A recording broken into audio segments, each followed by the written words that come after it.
किंबदंती पुरुष स्वर्गत डॉक्टर दामोदर राउत द्वितीय श्राद्ध वार्षिकी पालन गड़कुजंग कुंज बिहारी ट्रस्ट आनुकूल्य कुंज बिहारी मंदिर परिचालक पूर्वतन सरपंच जिला परिषद सभ्य श्रीजुक्त राजन बेहेरा तत्वावधान वर्षियान राजनेता ओडिशार किंबदंती पुरुष एरसमा श्री स्वर्गत डॉक्टर दामोदर राउत द्वितीय श्राद्ध वार्षिक उपलक्षे भक्तिपूर्ण श्रद्धांजलि स्मृति सभा जगतसिंहपुर जिला एरसमा ब्लॉक अंतर्गत गड़कुजंग स्थित प्रभु कुंज बिहारी मंदिर सुभद्रा क्षेत्र प्रांगण में पालन करा जायछि। डॉक्टर राउत सहित प्रति मुहूर्त राजनीतिक ठारू सांस्कृतिक कार्य पर्यंत बीतेथिबा एरसमा अंचलर जने मुरबी श्रीजुक्त विष्णुचरण प्रधान उक्त सभार सभापतित्व करथिले। तांकर अवदान पई गड़कुजंग वासीक पाखरे आज चिरस्मरणीय होई रहि जाइछन्ति। सीधा कथा पई सबुबेले चर्चा रे थांती। विधानसभा रे जने उच्च कोटीर वक्ता थिले। दामोदर राउत महाबात्या परे जगतसिंहपुर जिले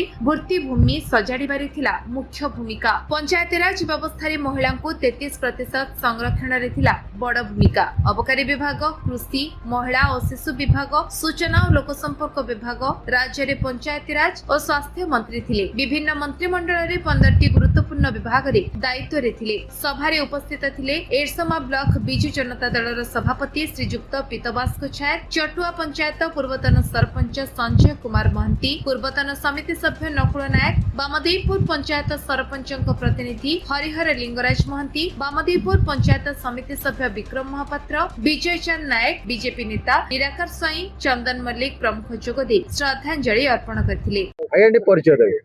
विष्णुचरण प्रधान गड़कुजंग कौन कह आज स्वर्गत डॉक्टर दामोदर राउत द्वितीय श्राद्ध वार्षिक उपलक्षे आपने आयोजन कर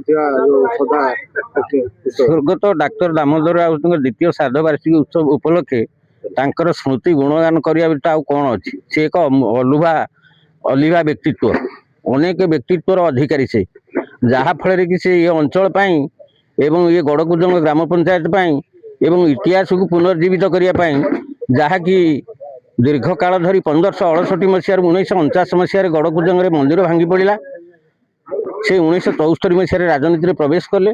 गोटे थर हारला द्वितीय पर्याय से जीति एवं राष्ट्रमंत्री थे नटवर प्रधान को आनी जंगल परिवहन मंत्री नटवर प्रधान थे ये बालीटुट ब्रिज शुभ उद्घाटन कले पंचकुली कले।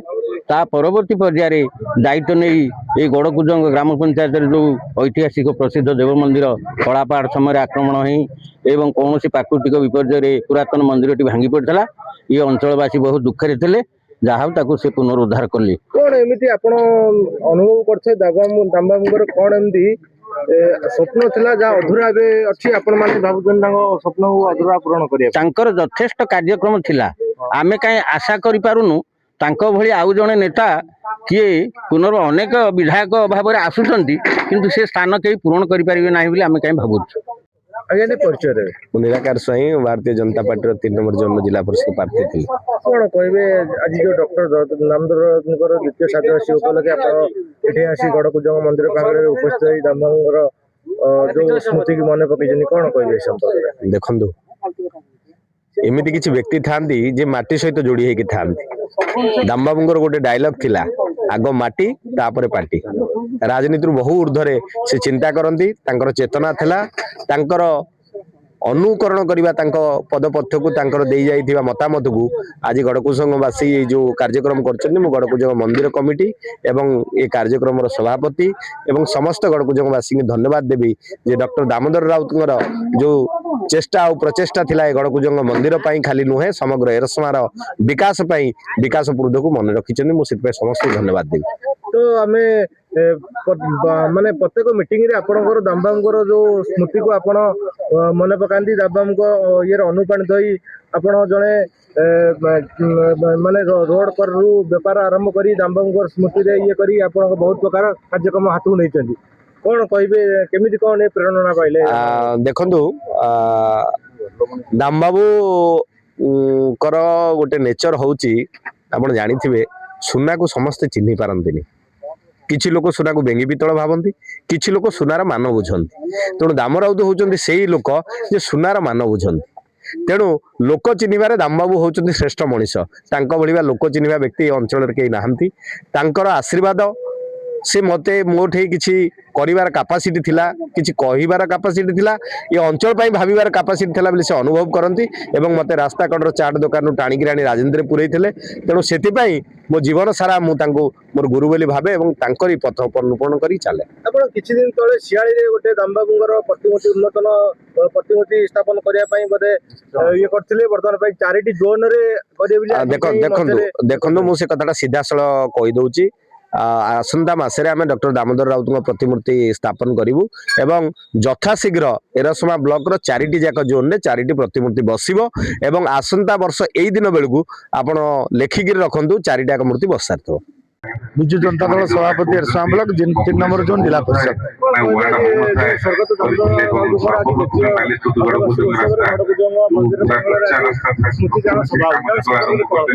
मु गोटे कथा कहबी स्वर्गत डॉक्टर दामोदर राउत ये अंचल गर्व एवं गौरव थिले थिले जे एरसमा कुजंग पारादीप जतबले गोटे निर्वाचन मंडली थिला आम जतबले बड़ हेलु मु जतबले राजनीति के आसिली ता पूर्व मध्य से अनेक कार्यक्रम निर्वाचन मंडल करथिले एवं मु राजनीति के अंतत आसीबा परे मु जति जानि ये अंचल तांको पे गर्व करे एवं जदि एरसमा रे माटी मुठाए कोटी पड़ी थाए सेठी डॉक्टर दामोदर राउत को अवदान एवं सेतबलर एरसमा अंचल एवं आजिर एरसमा अंचल भितर जो पार्थक्य देखा देछि ता पई यदि आम आज समस्त स्वीकार करेंगे ये अंचल जनसाधारण जे से दामबाबू ये अंचल सुवर्ण जो एक सुंदर अंचल ही गढ़ी उठता एवं ये जो गड़कुच मंदिर केवल नुहे गढ़हरिपुर झाड़ुआ जगन्नाथ मंदिर पंचपल्ली पंचपल्ली जो महादेव मंदिर एवं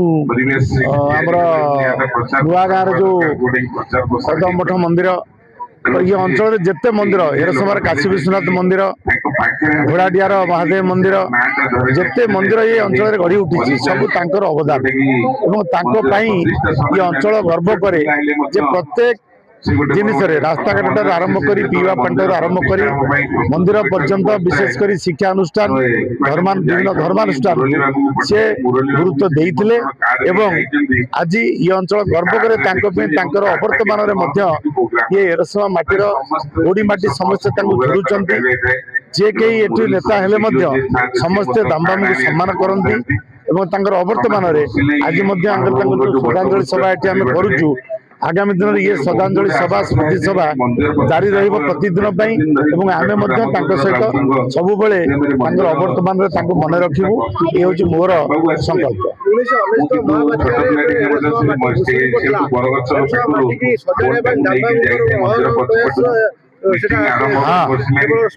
निश्चय से 19 मसीहा बात्या पर प्रथम करी दामबाबू से विधायक नथिले भुवनेश्वर चाली चाली लुंगी पिंधि आसी एरसमा थाना पहुंची चाउल ठारू आरंभ करी चाउल गोदाम से भांगा निर्देश देते मुझे राजनीति नुआ नुआ आम गोदाम लुंठन कर एक प्रकार आम से साधारण लोक जो ओदा चाउल दिया से दिन ठारू 19 मसीहा बात्या पर एरसमा अंचल जहाँ किसी रास्ता घाट ठारू आरंभ कर पीवा पानी ठारू आरंभ कर स्कूल कॉलेज मंदिर मस्जिद प्रत्येक काम दामबाबू सहयोग थिला एरसमा अंचल जो पर्यंत जाइए आज ये हूँ सब तांकर अवदान एवं सी किसी कम कला परवर्ती अवस्था जो नेतृत्व मैंने आसी विशेषकर नवीन बाबू मुख्यमंत्री हेले 19 मसीहा बात्या पर 24-25 वर्ष धरी क्षमता भितर शासन काल भितर अनेक कम ये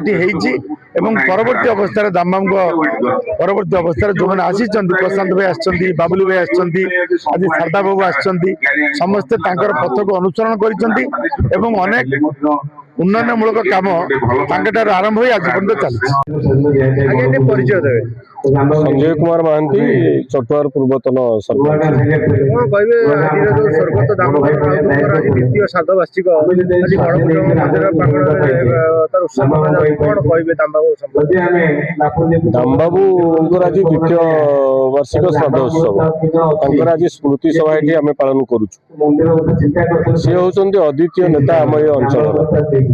ଓଡ଼ିଶାରେ ତ ବହୁତ ନେତା ଅଛନ୍ତି କିନ୍ତୁ ଆମ ଅଞ୍ଚଳର ଅଦ୍ୱିତୀୟ ନେତା 7 ଥର ବିଧାୟକ 6 ଥର ମନ୍ତ୍ରୀ ଏବଂ ଆଜି ଏଇ ଯୋଉ ଗଡ଼କୁଜଙ୍ଗ ମନ୍ଦିରକୁ ଦେଖୁଛନ୍ତି ତାଙ୍କ ପ୍ରଚେଷ୍ଟାରେ ପୁନରୁଦ୍ଧାର ହେଇଛି ଗଡ଼କୁଜଙ୍ଗ ମନ୍ଦିର।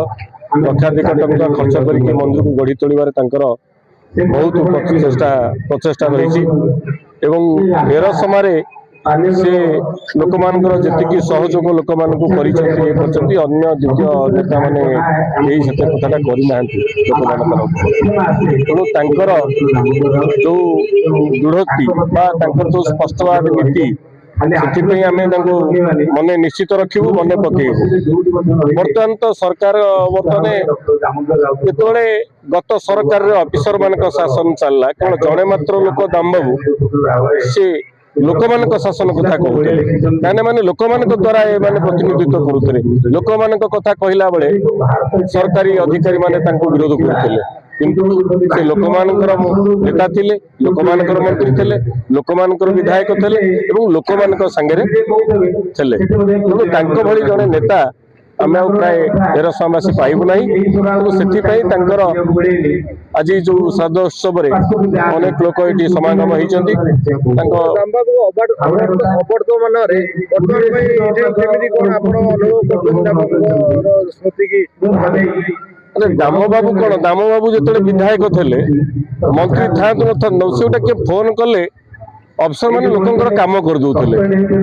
ଏବେ ତ ଯିଏ ମନ୍ତ୍ରୀ ଏମଏଲଏ ହଉଛନ୍ତି ସେମାନେ ଯେମିତି ସରକାର ମାନେ ଅଫିସର ମାନଙ୍କର ଦାସତ୍ୱ ଗ୍ରହଣ କରିଛନ୍ତି। ଏମାନେ ଗୋଟେ ଫୋନ କରିବାକୁ ଭୟ କରୁଛନ୍ତି। ଆମେ ତାଙ୍କ ସାଙ୍ଗରେ 30-40 ବର୍ଷ ମିଶିଛୁ। ସେତେବେଳେ ଯାହା ଗୋଟେ ଲୋକଙ୍କର ସମସ୍ୟା ନେଇକି ଫୋନ କରିବେ ଏବେ ଜଣେ କହିଲେ ଗୋଟେ ମେଡିକାଲରେ ଯାହାକୁ ରୋଗୀ କି ଡାକ୍ତର ମାନେ ଫେରେଇ ଦଉଥିଲେ ଦାମବାବୁ ଫୋନ କଲା ପରେ ସେଇଦିନ ସେ ତାକୁ ଅପରେସନ କରିକି ଭଲ କରିକି ଛାଡ଼ିଲେ। ସିଏ ଥିଲେ ଦାମ ରାଉତ। କିନ୍ତୁ ସେଭଳିଆ ନେତା ଆଉ କାହାନ୍ତି। ବର୍ତ୍ତମାନ ତ ନେତା ମାନେ ଆମେ ଦେଖୁଛୁ ବିଗତ ସରକାରରେ ଅଫିସର ଆସିବେ ବୋଲି ମିଟିଂ କରିବାକୁ ନେତା ମାନେ ଆସି ତାଙ୍କ ରୁଟ୍ ତିଆରି କରୁଥିଲେ। ଆଉ ଦାମବାବୁ ଯେତେବେଳେ ମନ୍ତ୍ରୀ ଥିଲେ ଆସୁଥିଲେ ଆମ ଏ ଅଞ୍ଚଳକୁ ସେତେବେଳେ କଲେକ୍ଟର ଏସପି ସିଏ ଆସି ତାଙ୍କ ରୁଟ୍ ତିଆରି କରୁଥିଲେ ମନ୍ତ୍ରୀ ଆସିବେ। ଗୋଟା ଓଲଟ ପାଲଟ ହେଇଯାଇଛି ସବୁବେଳେ। ଦାମବାବୁ ଜଣେ ବର୍ଷିଆ ନେତା ଆଜି ପର୍ଯ୍ୟନ୍ତ ଓଡ଼ିଶାରେ କେହି କାହାନ୍ତି କିଏ କହୁନାହାନ୍ତି। ଆପଣ ମାନେ ତ ସାମ୍ବାଦିକ ସବୁଆଡକୁ ଯାଉଛନ୍ତି। ଦାମବାବୁଙ୍କ ଭଳିଆ ସ୍ପଷ୍ଟବାଦୀ କିଏ ଅଛି? କୋଉ ନେତା ନା ଜଣେ କହୁନାହାନ୍ତି। ସମସ୍ତେ ବର୍ତ୍ତମାନ ସ୍ୱାର୍ଥପର ହେଇଯାଇଛନ୍ତି। କାଳେ କହିଲେ ମୋର ଗୋଟେ କଣ କ୍ଷତି ହବ କି? ତେଣୁ ସ୍ପଷ୍ଟବାଦୀ କଥା କେହି କହିବେ ନାହିଁ। ଦାମବାବୁ ସ୍ପଷ୍ଟବାଦୀ କଥା କହିକି ଅନେକ ଥର ମନ୍ତ୍ରୀ ପଦରୁ ମଧ୍ୟ ସେ ଯାଇଛନ୍ତି। ପାଣ୍ଡିଆନଙ୍କ ସମୟରେ ଯାଇଛନ୍ତି, ପ୍ୟାରୀମୋହନଙ୍କ ସମୟରେ ଯାଇଛନ୍ତି କିନ୍ତୁ ସେମିତିଆ ଲୋକ ଦ୍ୱିତୀୟ ଲୋକ କାହାନ୍ତି?